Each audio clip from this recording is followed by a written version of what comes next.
وَإِذَا طَلَّقْتُمُ النِّسَاءَ فَبَلَغْنَ أَجَلَهُنَّ فَأَمْسِكُوهُنَّ بِمَعْرُوفٍ أَوْ سَرِّحُوهُنَّ بِمَعْرُوفٍ وَلَا تُمْسِكُوهُنَّ ضِرَارًا لِتَعْتَدُوا وَمَنْ يَفْعَلْ ذَلِكَ فَقَدْ ظَلَمَ نَفْسَهُ وَلَا تَتَّخِذُوا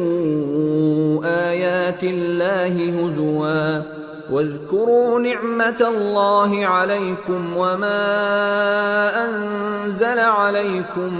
مِنَ الْكِتَابِ وَالْحِكْمَةِ يَعِظُكُمْ بِهِ وَاتَّقُوا اللَّهَ وَاعْلَمُوا أَنَّ اللَّهَ بِكُلِّ شَيْءٍ عَلِيمٌ۔ اور جب تم عورتوں کو 2 دفعہ طلاق دے چکو اور ان کی عدت پوری ہو جائے تو انہیں یا تو حسن سلوک سے نکاح میں رہنے دو یا بطریق شائستہ رخصت کر دو، اور اس نیت سے ان کو نکاح میں نہ رہنے دینا چاہیے کہ انہیں تکلیف دو اور ان پر زیادتی کرو، اور جو ایسا کرے گا وہ اپنا ہی نقصان کرے گا۔ اور اللہ کے احکام کو ہنسی اور کھیل نہ بناؤ،